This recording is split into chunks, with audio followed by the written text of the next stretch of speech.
The spirit realm, the realm of the spirit, is more real than the physical world. In fact, since I came back into my body, everything in the natural is illusion. Yes. And that is my challenge now. It is illusion because I've tasted, I've experienced the reality of the spiritual realm. Now, in the spiritual realm, there are different ways and practices that people use to initiate the transition.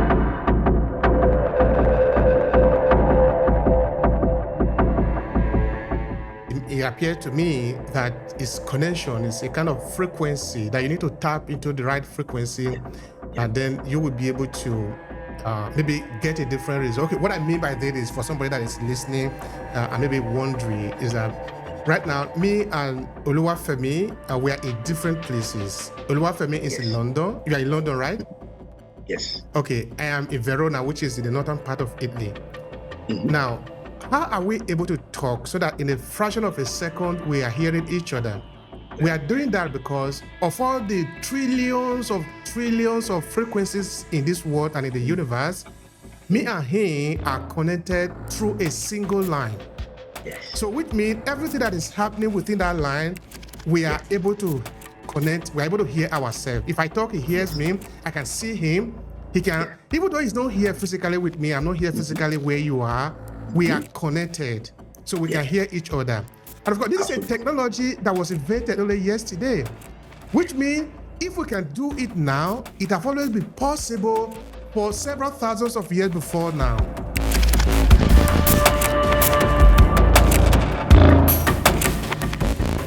At that dimension where you are induced into coma, it is your spirit that has traveled to the dimension of the spirit realm world that we call higher consciousness. And you were there in that domain with your spirit and your soul, because your soul is a state of consciousness in both spiritual world and in the natural world. So what existed at that time is your spirit and your soul. Now, you are able to tap into those knowledge that exist in the realm of the spirit through your higher unconsciousness, your higher self. And that knowledge is always there for every human being.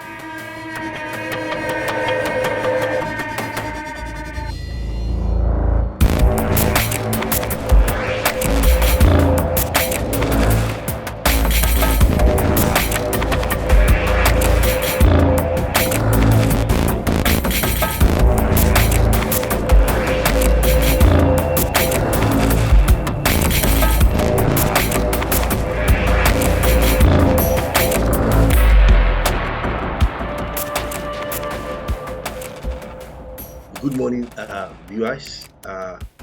My name is Oluwafemi Esan. I'm a professor of transpersonal psychology and also a professor of biblical psychology. I'm the founder of Ancestral London University and also the vice chancellor of Ancestral London Academy and Bible Academy. Thank you. Thank you so much for that, Professor Oluwafemi. Now, the conversation we are having today is very, very important and challenging, as it were, and it's also eye-opener for a lot of people. Just now, I was asking you, how should we tag this conversation? And you said something. I want you to come from your mouth. How do you describe the conversation we're going to have today?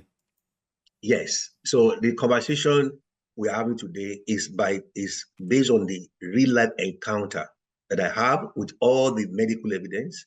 I had a massive heart attack and I was literally dead for 15 minutes, confirmed medically. I have all the medical reports here. So I call this conversation my experience with death and resurrection. Thank you so much for that. First, we are happy that you are here. This is the most important part of it. In my place, when the people want to bless you, when the elderly people, particularly say maybe your parents, they want to bless you, they will say, "Unu eware tebe suno." That is, it is your mouth that you will use to narrate what have happened.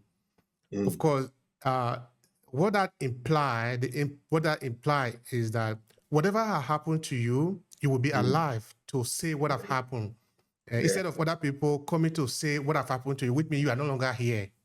But the fact that you are still here, meaning that you are actually blessed, you are actually the one that is telling your story, and that is a huge success. But could you tell me more about what actually happened? Then we'll go a little deeper in that, because this is going to be very important within the entire conversation now, looking at spirituality, looking at our life as it is, looking at everything. Please go on and share with me what happened. So thank you. So I was a guest speaker at Power Ministry International in New Jersey, USA, headed by Dr. George. So I was scheduled to speak between the 28th of May and 25th. That was the day for the days for the ministry conference. So on the Wednesday, so 28th is Monday, as you know. So it was on the Wednesday that the event happened. So earlier in the day, we went out. I went to Walmart to go and buy chocolate for my daughter and my son. And we came back. So it was during the afternoon session.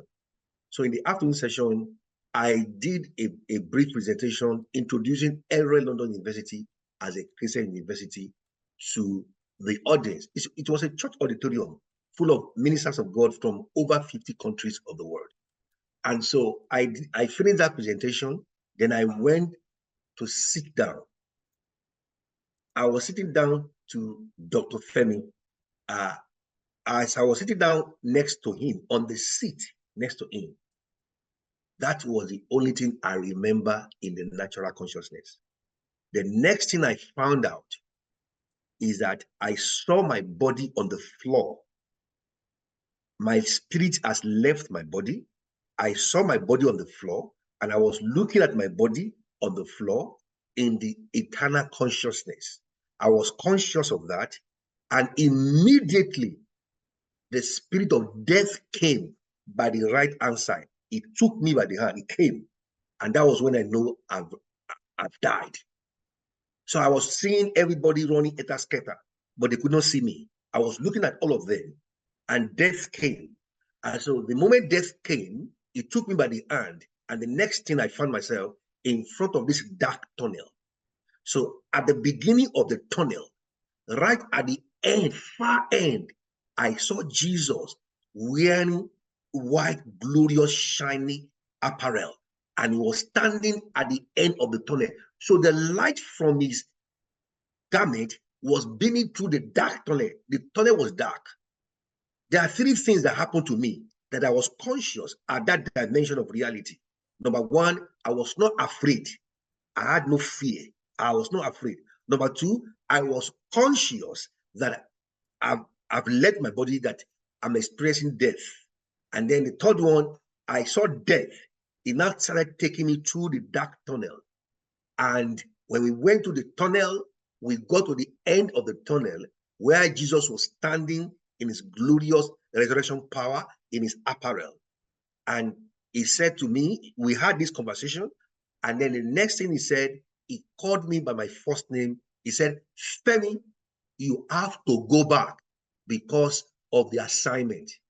And immediately he pointed towards death, and death took me back through that tunnel.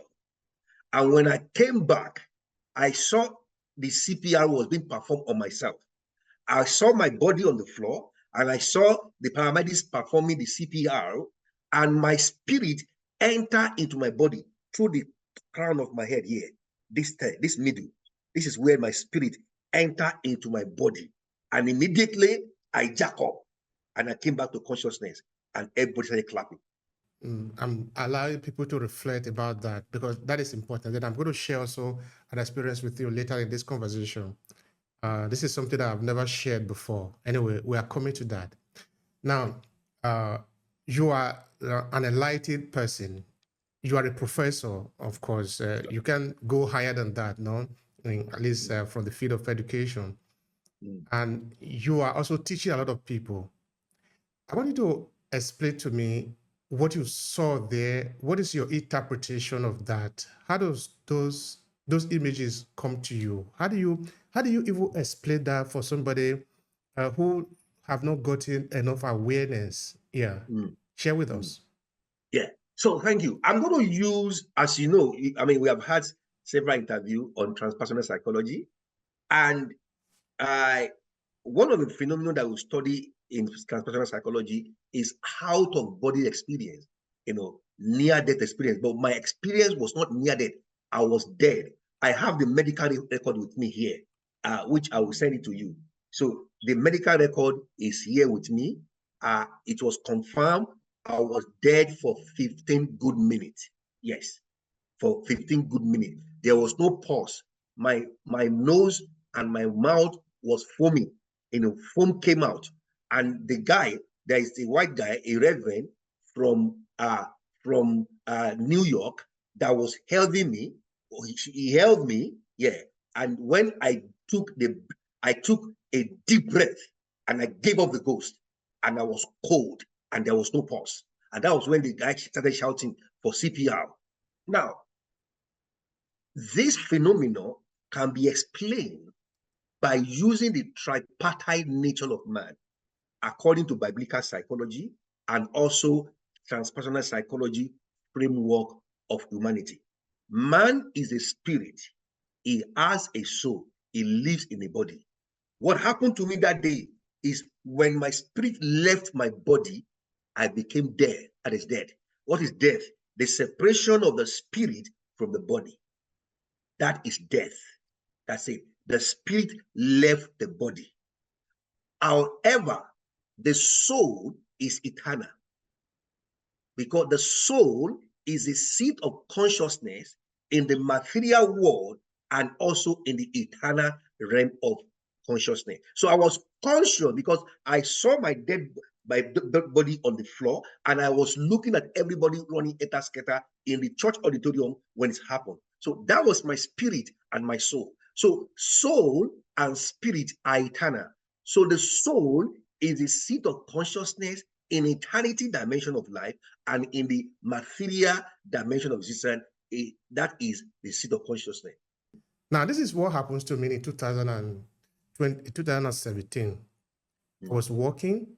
Of course, I was alone, and it was in the night. I actually slumped. Nobody was there. Wow. My co-worker found me in the morning. Of course, as I'm telling this story to you, I'm almost shivering because the experience that I got there is deep. In fact, it was when I came out from there that I actually reinforced my podcast, where I say this is actually a second chance. Now, I was put on medically induced coma for 2 weeks. The doctor did everything they could.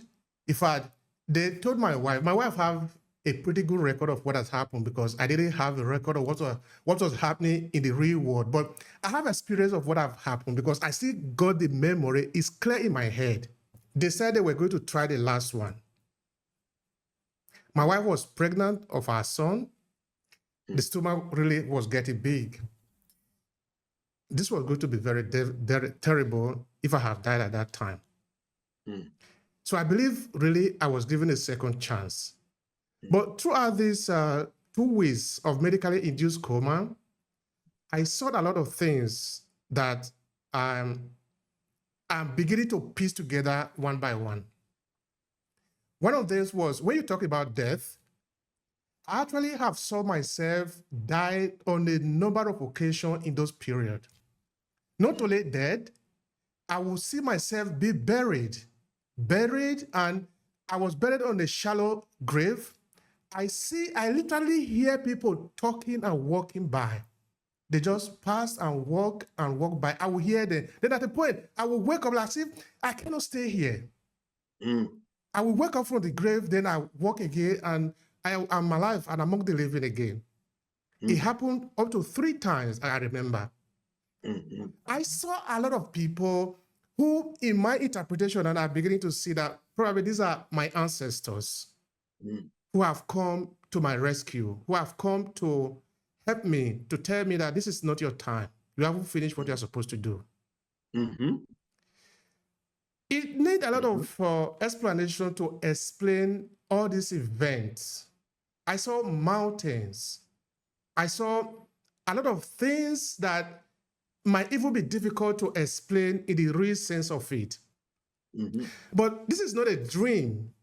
This is something that I have seen, that I still remember even when I wake up from, when I return to consciousness after 14 days.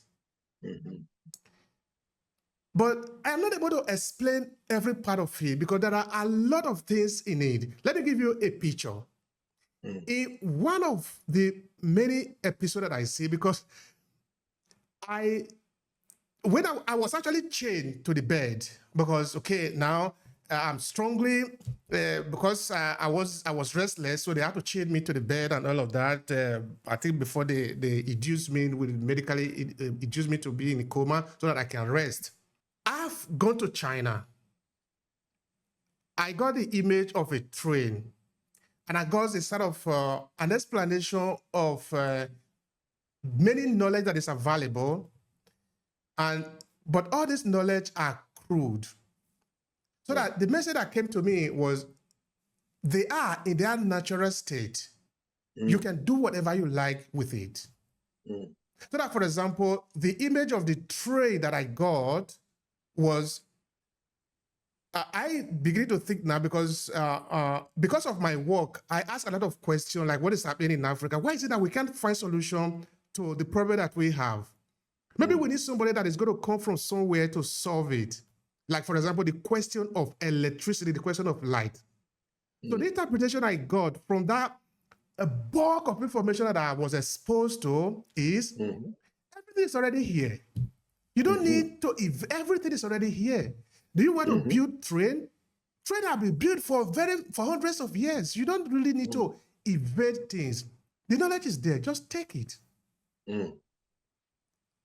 So that I am thinking that transition, that access to be able to access this information, what really is happening there? I'm not able to even explain it. Okay, I will give you the transpersonal psychology interpretation of that. At that dimension where you are induced into coma, it is your spirit that has traveled to the dimension of the spirit realm world that we call higher consciousness. And you were there in that domain with your spirit and your soul, because your soul is a state of consciousness in both spiritual world and in the natural world. So what existed at that time is your spirit and your soul. Now, you are able to tap into those knowledge that exist in the realm of the spirit through your higher unconsciousness, your higher self. And that knowledge is always there for every human being. If you look at the history of inventions, every inventions that have changed the face of humanity, every invention, go and study it. They were able to tap into higher, what I call extraterrestrial knowledge beyond the cognitive ability. That's what happened. It is their spirit that transcend beyond the cognitive limitation of their knowledge, and they were able to tap into spiritual knowledge to bring solution to problems in humanity. And that's what we're talking about. How would being able to access those information help us? Because, like, okay, now you are talking of being able to tap into those knowledge. Now, it made me remember, for example, the book by Napoleon Hill, Think and Grow Rich. Napoleon Hill, at a certain point in the book, thought of something that many Africans don't even imagine talking about, no? Which is talking about connection to the ancestors, no? Because I think a lot of things have happened to us as Africans, so that we have seen ourselves and everything about us to be inferior. Therefore, we want other people to give us the privilege to tap into who we are. You Not see? only Africans, my brother. Okay, yeah, please. It is humanity problem. Mm-hmm. Humanity is operating in dualism that is based on materialistic philosophy of reality. You see that? So humanity is operating as mind and body. Majority of humanity have no consciousness that they are spiritual beings. That is the starting point. It is a consciousness that you are a spirit. And many religious ritualistic activity has also prevented a lot of people from tapping into the spirituality. Spirituality is not a garment. It is who you are. It's the essential nature of your identity. You are a spirit, you have a soul, you live in a body. You are a tripartite being. That is a three domain of our existence. So until you begin to walk in consciousness that I'm a spirit, then you'll be able to tap into that spiritual knowledge to bring solution to practical problems in your environment. Now, I wanted to spend a bit of some seconds on what you were saying before, which was cool. Also, what I saw in this transition, in this period, which is the lack of fear.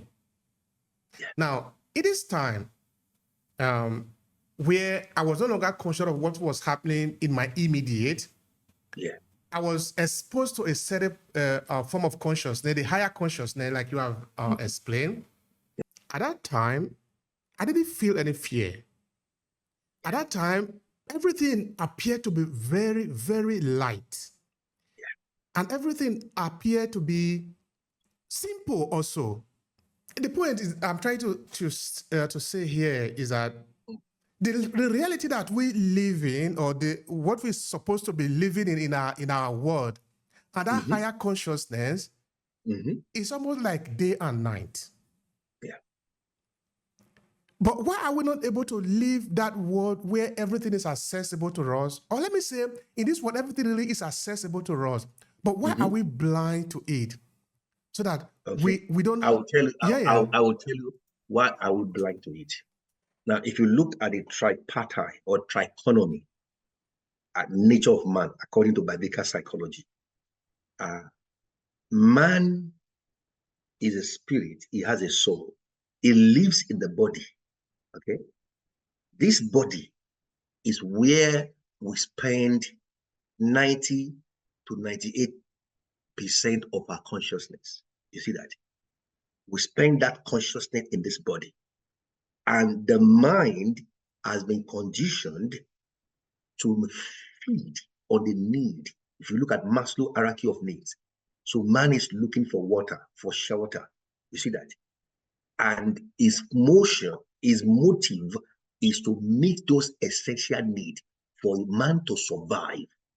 So what has happened to humanity is that the meeting of those needs has conditioned us to live on survival, and then to encroach into the materialistic reality of our existence through the embodied self. And so man spends 98% of his consciousness in his natural reality. That is the problem. Reality. Yeah. But what really is this reality now to the average person? Is the reality only this natural, or also that part that we can also tap into? Because now when you look at the life force of man, but because I believe also it's also a question of whether we are able to even understand that. Because when we do, the way we approach life is going to be different. I think I was making reference to an assistant professor that I interviewed here, which of course I then use also the question of Obehi in Esan language to explain that. In that life doesn't end here. And life also doesn't start with the day that you are born. So that your Ehi never die. In fact, that is what I saw in that period, in that 14 days. My Ehi will never die. That is why I can see that I was buried, but I can come out of it. Yeah. I can really just come out of it. Like I can just transition from that moment to another moment. I don't have any limitation. Yes. Now, what that means to me now is that you cannot chain me. You cannot put me in a square. Yes. The entire universe is the space that I can go anywhere I want. Yeah. Because you are attached to the universal consciousness called God. God is a spirit. He made man in his image. Biblical psychology now. He said, ye are gods and the children of the Most High God. It has nothing to do with color, with religion, with tradition. Ye are gods based on the philosophy of Christianism. See that? So God is a spirit, and me and you, we came from him as a spirit. Spirit is eternal. Spirit don't die. And what happened to you and me, we are able to transcend the limitation of the body. Then our spirit move into the spirit world, the spirit dimension, which is more real than the material world. I want you to spend some time there. You call it the out of the body experience. Yes. Okay, now, before you respond to that, I want to go back to what I was saying before in the book, Think and Grow Rich. Of course, a lot of people have read it now. I've read it a number of times. Napoleon Hill was saying in the book that I can literally at this moment consult with Thomas Jefferson. I can call upon them to help me. If I have difficulty, I can call on all the ancestors of the Americans. Of course, he is talking of his ancestor to consult with them. Nobody's going to think that he's saying anything stupid. Now, another person that was also interviewing, okay, looking at an African spirituality now, he told me when he was writing his PhD, he needed to do a mathematics that was really complicated for him. He didn't know how he was going to do that. All he had to do was to call on his ancestors. You don't know a mathematician. Now he's talking to his ancestor. He's coming from Congo. I've done more than 5 episodes with him. I still have more to do because we are talking about educate, enlighten the people. He said, I literally called on my ancestors. I told them, if you are not the one that is good in mathematics, connect to the one who is good in mathematics. I want to resolve this problem. He said, what would probably have helped would have taken him like maybe 6 months. He did it in 3 weeks. People were surprised. Yes. It is possible because he was able to transcend. That is transpersonal. It transcend the personal. The personal. It's talking about you are transcending the limitation of your embodied self. So you are raising your conscious awareness through your higher self, which simply means your spirit. Your spirit is able to tap into unlimited dimension of wisdom and knowledge that is outside the material world, that is beyond the limitation of your cognitive ability. That is what is happening. It is your spirit, and in transpersonal psychology, it is what we call transpersonal inspiration. You are tapping into knowledge through the raising of your higher self, higher consciousness awareness. So people call it ancestor, angelic being. For me, it is the Holy Spirit. For me, it is Jesus. For me, it is angels. I've had that experience when I was in medical school. Angels brought textbook to me and they showed me my exam before a day before, word for word. All right.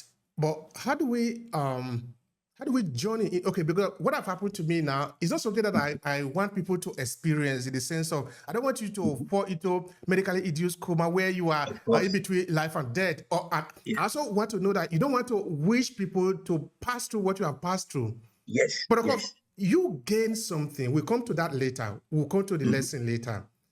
But the question is, how do we, because my experience and your experience is different from the experience like Napoleon Hill was describing in his book, that you can actually intentionally transition. Yeah. I want you to spend some time there. How do we tap into that higher energy? Good. Now, it's an interesting question. Yesterday, I was discussing with my partner, and I said to her about how do you tap into what I call extraterrestrial intelligence, or I use the word spiritual intelligence. Now, number one, you must know you are a spirit. That is the foundation. I'm a spirit. Number two, how do I develop my spiritual life? And that takes us to the whole field of spiritual health. And if you look at our philosophy in transpersonal mental health, our thesis is on this premise that a sound spiritual health is the foundation of sound mental health. Okay. Transpersonal mental health looks after the health of someone's spirit, the same way you look after your physical health, your social health, your emotional well-being. So you have to look after your spiritual health. And it's simple. The same way you eat physical food, nutrients for your physical health, you have to feed your spirit. That's it.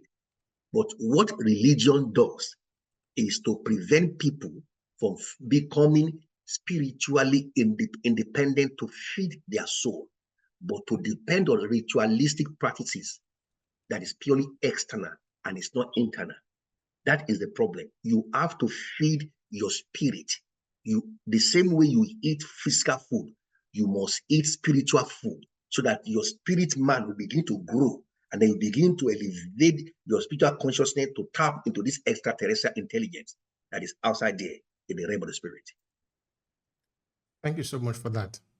Yeah. Now let's spend some time on the when you share this experience with the medical doctor who are taking care of you at the time. Mhm. What did they tell you?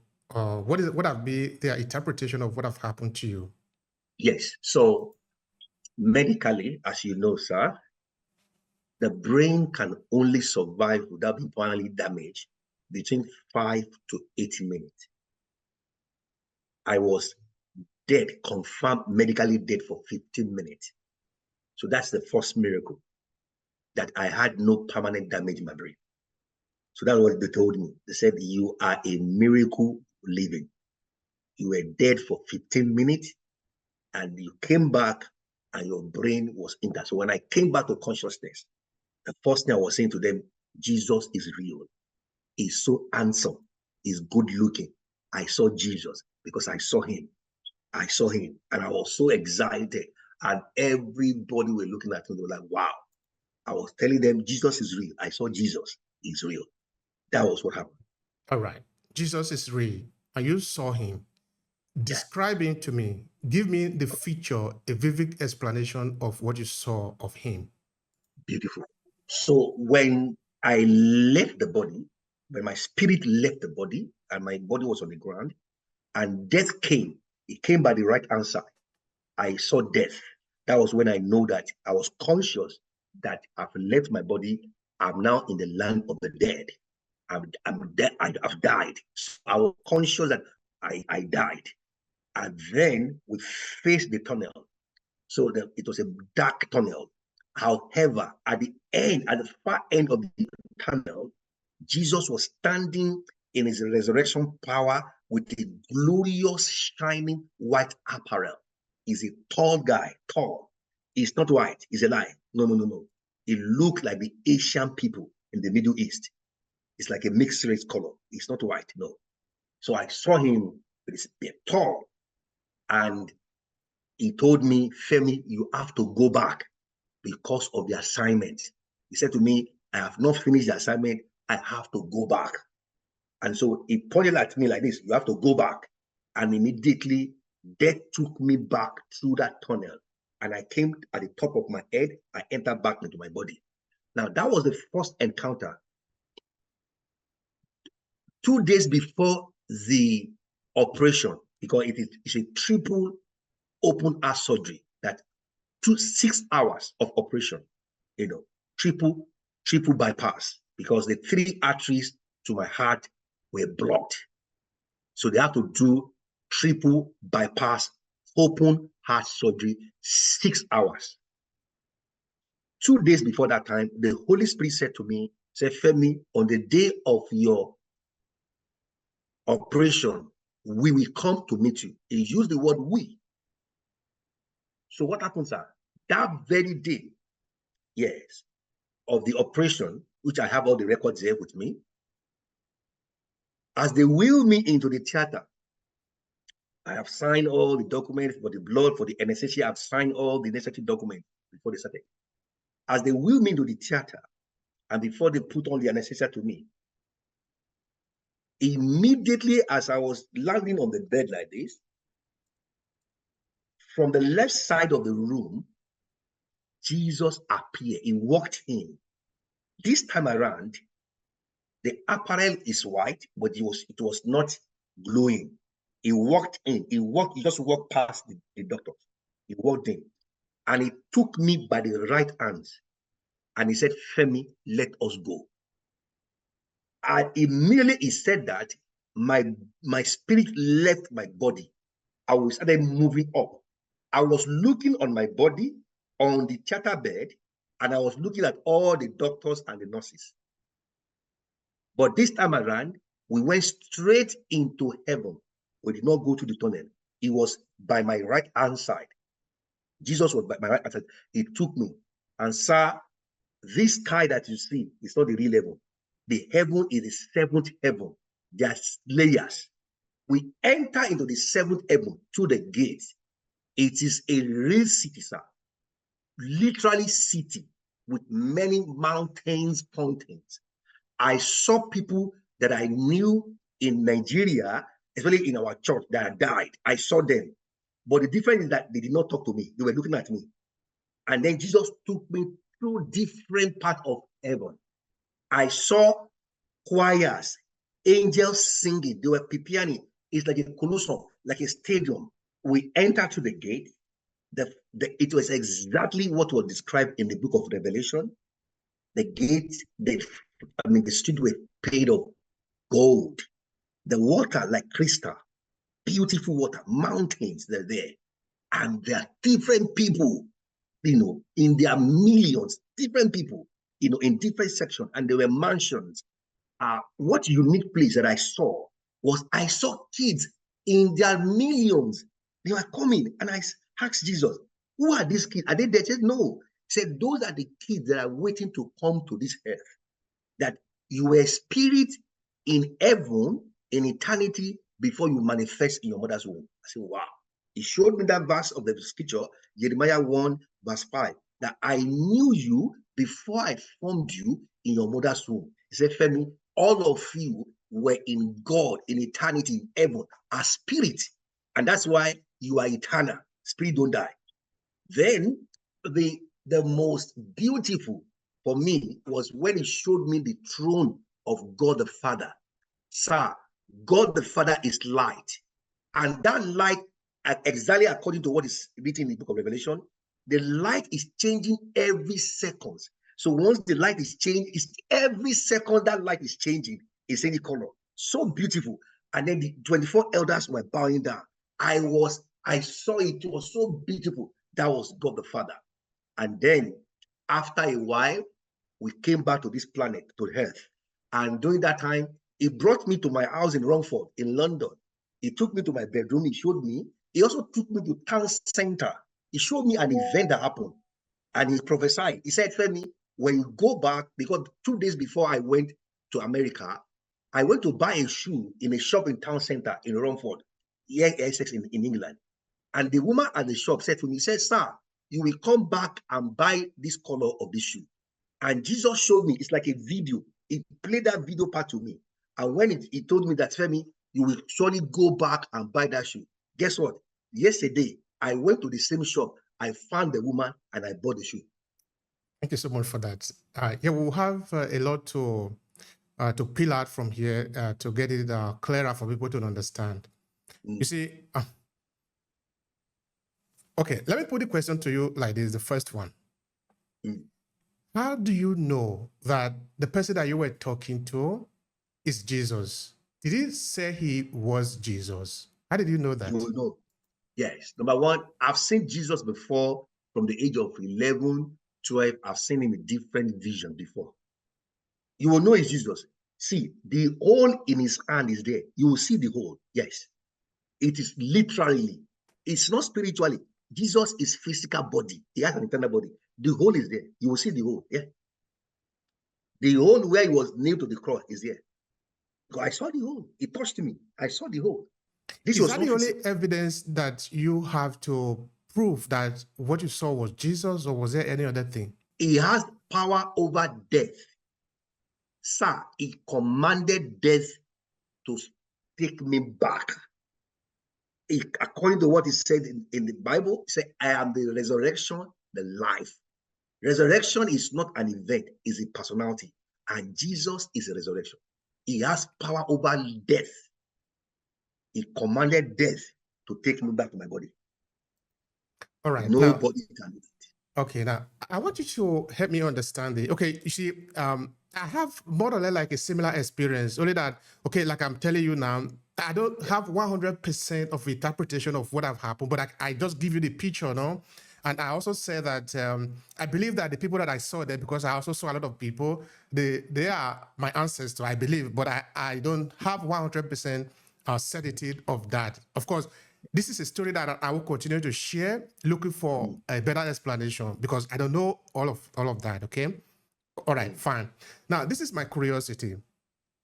Is it possible that what have happened to you could have also happened to somebody who have never heard of Jesus before, or who probably have a different orientation in terms of faith or spirituality? If it Absolutely, happened, yes. what would be their interpretation? It will be the same.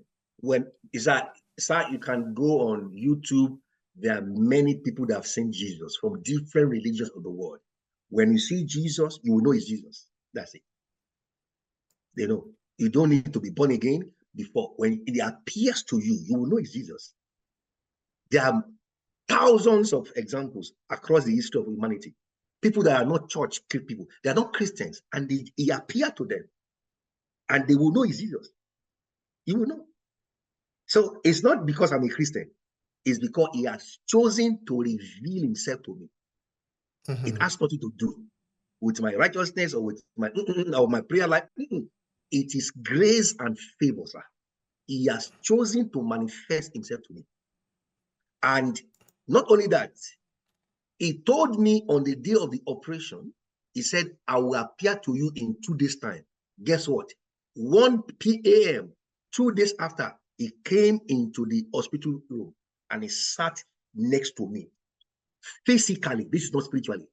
And I put my arm upon his lap, and I saw the hole in his palm. And he spoke to me about my future, my kids, my ministry, the vision, Eldoret London University. He spoke many things to me about my future. Now, when he spoke to you, in what language? Okay, now I'm asking all this question. Look at me as an ignorant Please, person. go I'm ahead, asking so go that ahead. other people can understand, you see. In what language did he speak to you? Both English and Yoruba. So with me, God is multilingual. God knows all the languages in the world. Of course, look at it spiritually, that would make sense, okay? He was talking to me about my shoe. Imagine, he knows me. He was talking to me about my shoes. He took me to my bedroom and he showed me all the shoes. And he said, you are going to buy that shoe. And I bought it yesterday, Italian shoe. Anyway, I'm not in a position to be able to verify that, to say whether it is, I don't have to contest it, or I'm just trying to learn, okay? That is why I'm putting all the questions. What you are saying, you use one word very important, verify that. That is the difference between spiritual knowledge and scientific knowledge. Because spiritual knowledge is self-evident. It is subjective. It is within the domain of personal truth. So there's nobody that can verify it objectively because it's purely subjective. Okay, which is the experience that you have had. It is something that only you can explain. Is that what that means? Yes, it is a subjective reality that there is no external criteria that can disprove it. That is it. It is between what we call the domain of my phenomenology. It's a subjective phenomenon, which is my personal truth. And nobody can prove it wrong because it is purely subjective. It is my reality. That's it. Right. Thank you so much for that. That is important. But let me clarify another thing again, because you talked of what you have seen in heaven, which is you actually give a very picturesque explanation of that. You thought of the people that you saw walking. You thought of the city. You talked of God. Okay, in terms of light now that are having people around, that are the angel that are worshiping, and all of that. Yeah. what I'm imagining, what I'm trying to see now in this city, we have light, we have all these building, houses, door, Yeah. maybe train, or maybe also cars and all of that. Is it possible that you are Mm, having that images because that is what you already know here before that encounter? So that wait. My question is mm, that maybe there is an infiltration between the conscious and the subconscious, so that even mhm, when you have entered into that higher level of mhm, consciousness, mhm, what you already know of here, for example, speaking the Yoruba language, which is only mhm, happening here and only happening mhm, in Nigeria, you took it along mhm. with you. So that when you are seeing things, you are interpreting it based on what you know here. It's just a curiosity. Yeah, yeah, it's totally different because this is not the first time I've been to heaven, sir. I have people that I can give you their number. You can call them to verify. In 1987, I was in a fellowship. We were worshiping God in a fellowship. And immediately I left my body. I went to heaven. And the man of God that was leading the fellowship, God opened his eyes. So when we finished the worship, he called me out of the service and he said, "Sir, while we are worshiping God, you were not here. You went to heaven." I was shocked how he knew. And he gave me the microphone and I share my experience. So I have had a encounter of being to heaven several times. That is not. But this one that happened in America, I went to death. I died and I went through the valley. I went through the valley of death. Okay. Jesus brought me back. And then on the day of the operation, he took me to heaven. So I was aware of that. And one thing also was that they were singing with heavenly voices. They were singing with heavenly tone. I can still remember those tones. I was even the following day, I was also singing in the same heavenly language. That's it. So that is not terrestrial. That is purely supernatural. They were singing in heavenly language, which in the Pentecostal we call speaking in tongues. Now there are tongues of angels and there are tongues of men. So that I knew I was in heaven because they were singing in tongues of angels. Mhm. But actually, there are a lot of things that I would like to ask you there. Mm, Because when I was interviewing the expert that I've talked about mm, African spirituality, he mm, thought he mentioned something that can sort of have relevance here. That in the realm of spirituality, when yeah, you want to travel, you don't really need the mechanism of the modern transport system. no, You could just blink your eyes, you get to your yeah, destination if you have yeah, to. yeah. And it was saying if you have to design a technology in Africa, we could design it of course, if we're to be based on African spirituality, it Mm-hmm, could be that you don't need to destroy the world to build this big trade track, for example, mm-hmm. but you could just just maybe tap your body, you will get there. But this is it's so surreal for a lot of people. Mm-hmm, Okay, I am not an expert in this area, so I can explain how it happened. Of mm-hmm, course, in my experience, I can tell you mm-hmm. that it happened like that, no? Yeah. That I don't need to take a train to move several hundreds of No, no. kilometers. You know But why? how do you Yes. explain it? Uh, Again, I'm uh, not an expert. That is why I'm not able to explain it. yeah. You don't need to be an expert, my brother. You don't need to be an expert. These spiritual experiences are purely personal and subjective. There's no an expert when it comes to the realm of the spirit. I will explain to you. In the realm of the spirit, there is no distance. I told you I was in New Jersey in the hospital. Jesus was with me, and we came to Romford, Essex in England, into my bedroom, into my house. Like we literally walk down here. So there is no distance in the realm of the spirit. Okay. Secondly, your spiritual body, some people use the word astral body, can travel at the speed of light. There's no limitation in space. And that's why we say in transpersonal psychology that you are a spirit, you exist beyond time and space. And at any point in time, you can raise your conscious awareness and transcend time and go into space and tap into supernatural extraterrestrial intelligence and come back into time. All right. Now, what I'm seeing there, if you were to allow me, is that we can actually take this away from out of the or the biblical experience, because like I was saying before, the person I was talking for wasn't absolutely talking about Christianity, but the experience is the same, no? Now, there have been people in different parts of Africa. I can speak of Esan, for example, people who we regard to be sort of almost supernatural, in that they were able to do things that you can't even imagine today.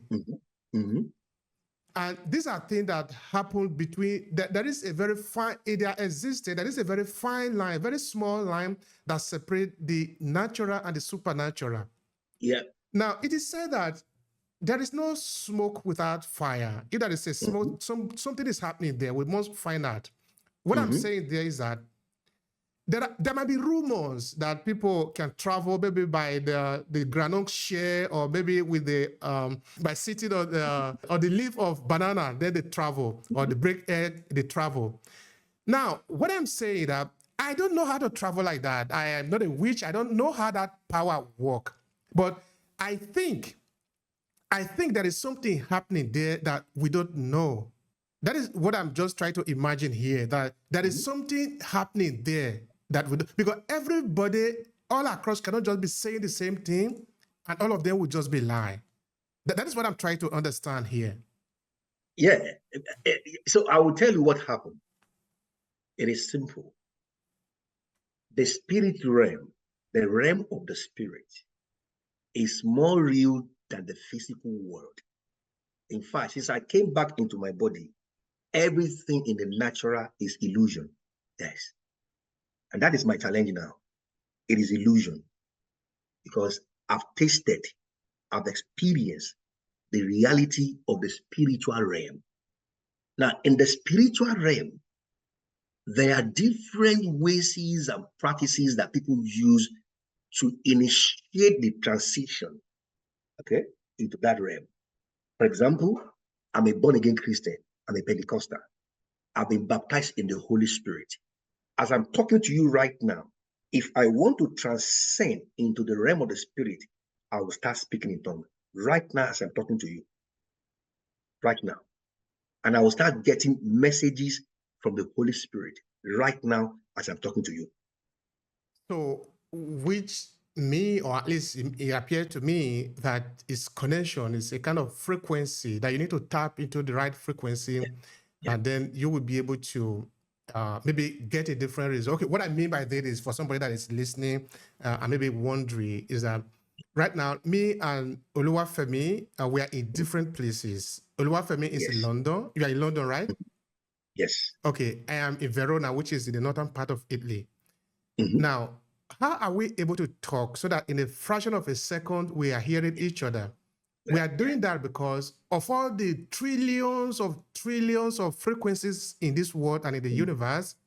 Me and him are connected through a single line. Yes. So which means everything that is happening within that line, we are able to connect, we're able to hear ourselves. If I talk, he hears me, I can see him. He can, even though he's not here physically with me, I'm not here physically where you are, we are connected. So we can hear each other. And of course, this is a technology that was invented only yesterday, which means if we can do it now, it has always been possible for several thousands of years before now. Remember, I said to you on Monday, there are 5 physical senses in the natural that man used to navigate his ecological environment. In the same way, there are 5 spiritual senses. Your spirit has eyes, ears, it can smell, and it can taste. You understand? So spiritual eyes, spiritual senses is there. Eyes of the spirit. I started activating that in 1985 at the age of 11 when I received the baptism of the Holy Spirit. You see that? And with the evidence of speaking in tongues. So I speak a language that is not English and that is not Yoruba. It is the tongue of the spirit. And that is when I activate it. As if I want to activate my transition now into the realm of the spiritual consciousness, I will start speaking in tongues. Like I said, Rakosa aladia igrato supra acetalia. Zekiska ilimenikonda. Rakofra ise in the hakalia. See, that is a tongue. But you know another thing that I also find very interesting here? Okay, now for a very long time, I've been a member of the Roman Catholic Church. I don't identify myself anymore like that. I'm leaning towards African spirituality. But despite that, I don't have a conflict with you talking about religion from the point of view of Christianity. Because you see, what you are saying, I'm actually confirming it in African spirituality, which of course you also know. Because we did an episode on the far theology, no? Now, as I'm talking to you now, as I'm talking to you now, I saw a postman coming. There's a post coming for you. Sorry? I saw a post. As I'm talking to you now, I can see a postman coming. There's a post coming. Okay. So we are waiting for that. Just now. You see that? All right. There's a post. A postman coming. Yeah, there's a post coming. There's a post you are expecting. There's a particular documentation in a brown envelope. All right. You know, I can almost confirm that to you. Yeah. Because actually, my wife is expecting a post. But anyway, I will let you know when that is confirmed. You see, what I'm saying. That realm, we're actually going to have a whole session on that. Yeah. I'm a seer. At the age of 11, I started manifesting the ability to see into the spirit. I'm a seer. So I've been seeing that post since you have been talking, I've seen that post. So I've been talking. Then I said, okay, let me tell you. You see that? So I can see into the realm of the spirit what is yet to come.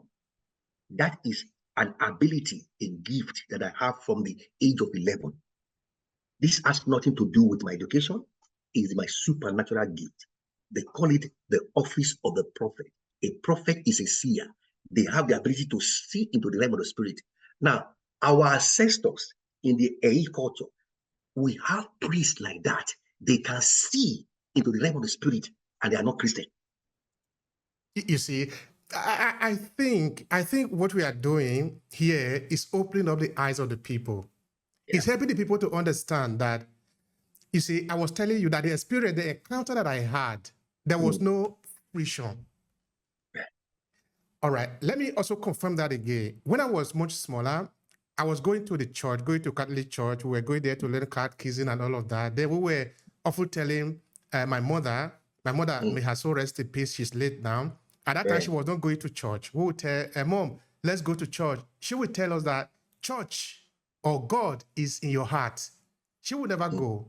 But later, of course, as she began to grow older, with all the pressure coming here and there, she decided to be going, and then she got baptized in the Catholic Church, and now she's late. What I'm saying here is that for my father, who, of course, died when I was much smaller, he never even have any problem with us going to the church.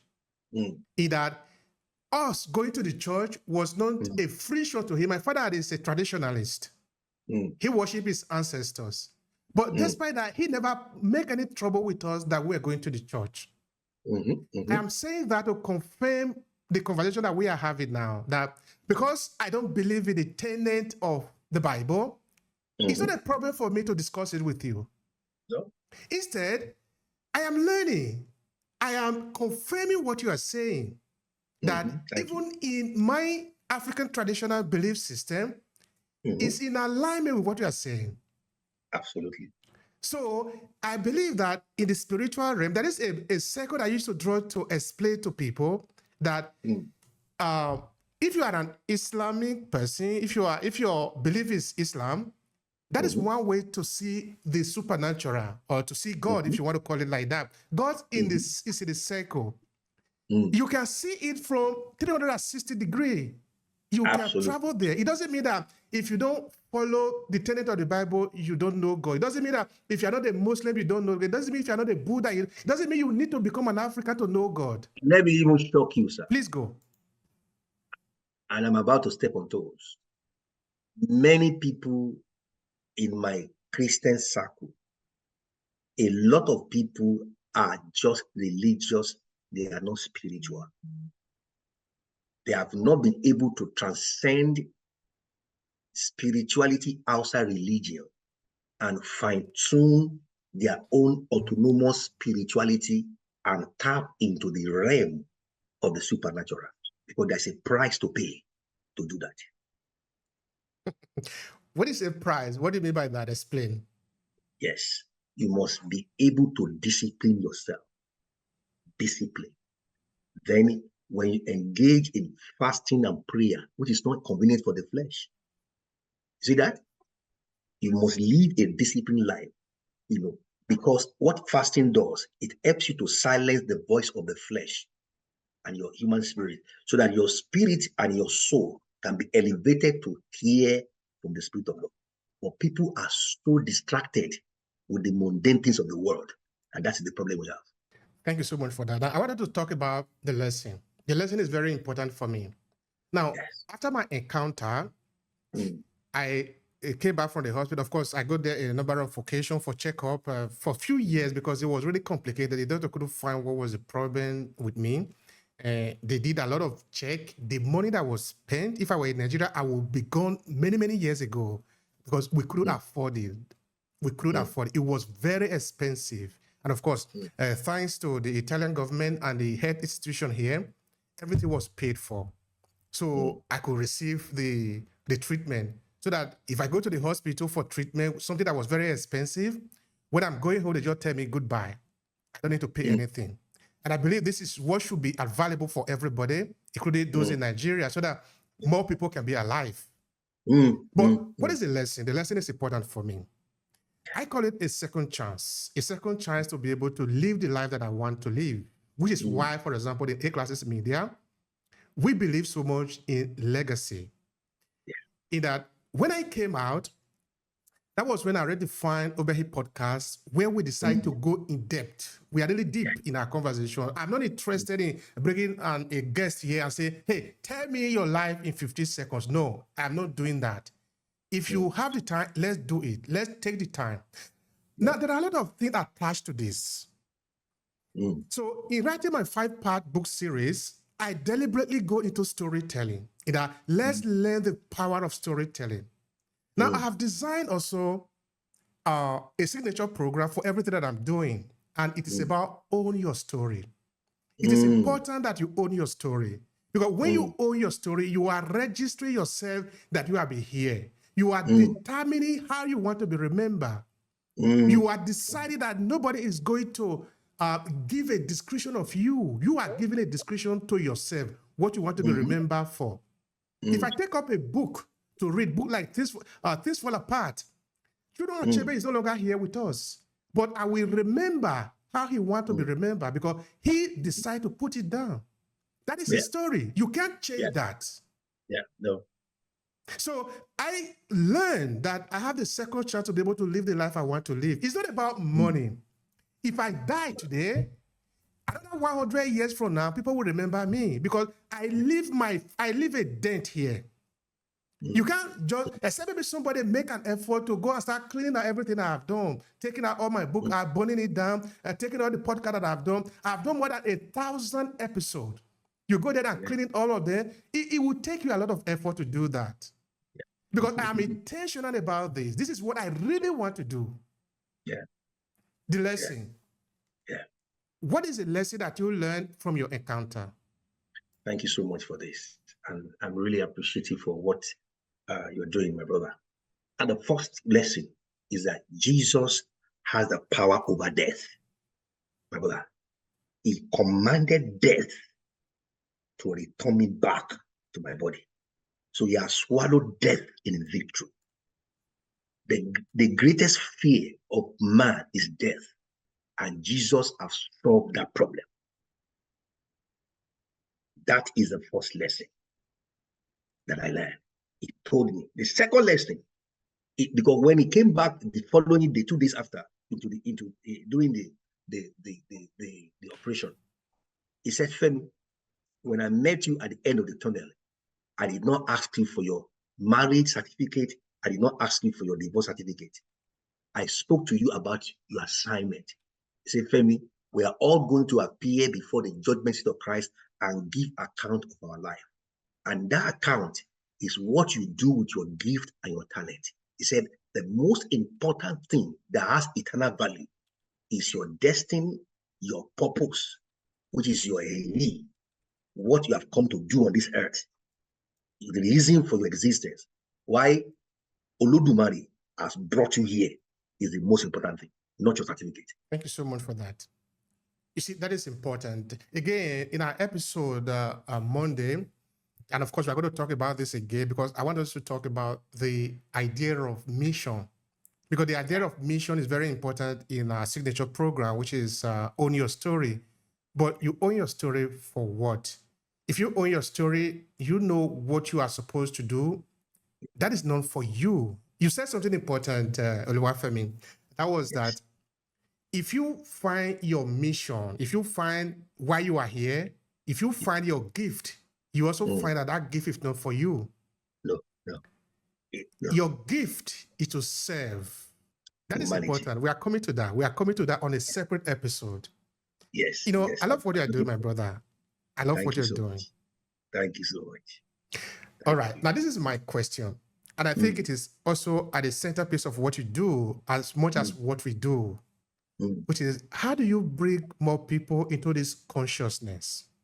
Yes, thank you. And that's why, and I also want to say thank you to A classes and thank you, sir, for being part of this. The introduction to biblical psychology. Okay. So we will continue with that series because, my brother, as you know, especially in the third world, and more specifically in Nigeria, religion has become the opium of the people. Religion has become a form of escapism that has put my people into bondage. And that is why we want to learn this biblical psychology to liberate our people, to go through spiritual emancipation. That you can be religious and not spiritual. So biblical psychology is built on spirituality, not on religion.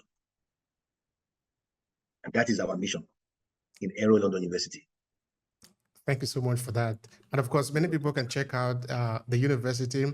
You know, people also need to understand that we have created these different courses that are available where Professor Oluwafemi have explained to you how to tap into this power. Because what A classes is doing is that, of course, we talk a lot about the challenges that we face as a people, as African diaspora, as Africans. But that is not where we end.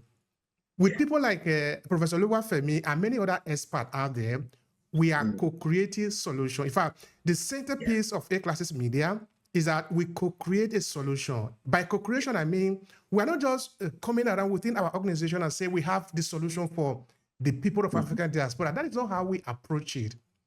How we approach it is that we look at these different individuals who are expert in their field. We say, let's see what is your approach to finding a solution. For example, you see Professor Oluwafemi talking about his experience. We are not going to let him go until he provides a solution, a packaged solution that you can access to help you. This is what we are doing. Yeah. This is so brilliant. And my brother, I'm very passionate about the third world people. I'm from the third world. I'm from Nigeria.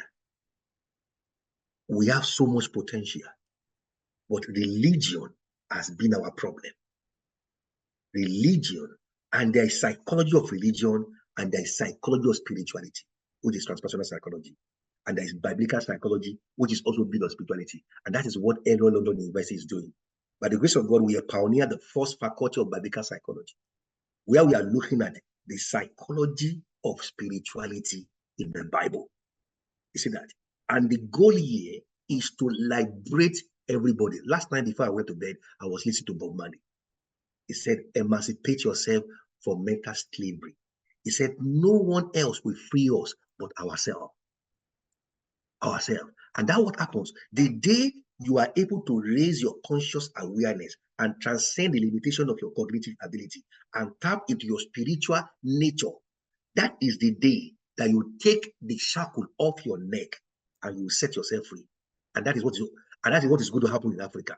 I tell you, mark my word, by the grace of God, Africa will liberate themselves. We don't need any foreign intervention. Our liberation is by ourselves and it's based on our indigenous spirituality. And that is my vision. And I believe it's your vision too. And we are becoming a movement.